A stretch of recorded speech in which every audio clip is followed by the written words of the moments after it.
আসসালামু আলাইকুম। আজকে লাউর ফুলকার ভর্তা তৈরি করতেছি। এটা হচ্ছে লাউর ফুলকা। লাউর ফুলকাটা হচ্ছে লাউটা হচ্ছে কচি কচি লাউর ফুলকা নিতে হবে। বাকি লাউয়ের ফুলকা কিন্তু বাটলে ভালো লাগবে না। তো এটা হচ্ছে কচি লাউয়ের ফুলকা।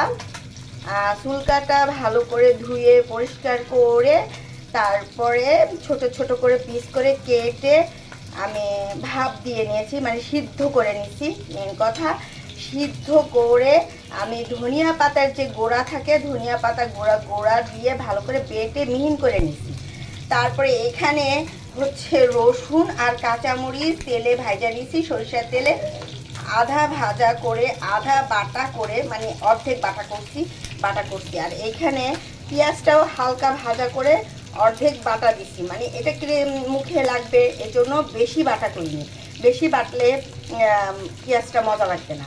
আর এইখানে আমি যে মাছের পেটি, তৈলাক্ত মাছের পেটি নিতে হবে, যে কোনো তৈলাক্ত মাছের পেটি। অবশ্যই মাছটার পেটিটা ভালো হতে হবে, তিতা আবার নিয়েন না, তাহলে খাইতে ভালো লাগবে না। তো এই যে মাছের পেটিটা ভালো করে ভাজা নিয়েছি, এবং মাছের পেটি ভাজলে কিন্তু তেল বের হয়। এটা কিন্তু আমার এক্সট্রা কোনো তেল আমি দিই নেই, শুধু মাছের পেটির তেল। তো আমি এখন আস্তে আস্তে সব কিছু দিয়ে এটা বিসমিল্লাহ আমি সব কিছু দিয়ে দিলাম। এখানে কাঁচামরিচ, রসুন বাটা এবং হচ্ছে লাউ ফুলকা বাটা এবং পেঁয়াজ সব কিছু দিয়ে আমি ভালো করে এটার মধ্যে একটু ভাজবো, মাছের এর মধ্যে ভাজবো।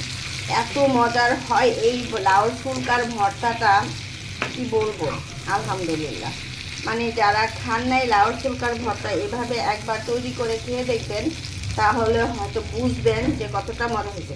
তো আমি তো ভাজার সময় একটু লবণ দিছি, চেক করে দেখতে হবে লবণটা ঠিক আছে কিনা। বিসমিল্লাহ, আর একটু লবণ দিতে হবে। লবণ চেক করে, বিসমিল্লাহ, লবণ চেক করে লবণটা মিক্স করে নিতে হবে। প্রথমে আবার বেশি করে লবণ দিলে কিন্তু বেশি হয়ে যাবে, এই জন্য অল্প অল্প করে দিয়ে দেখে বুঝে নিতে হবে। এখন ভাজাভাজি করে নিই, ভালো করে মিক্স করতে হবে, মিশিয়ে নিই ভালো করে।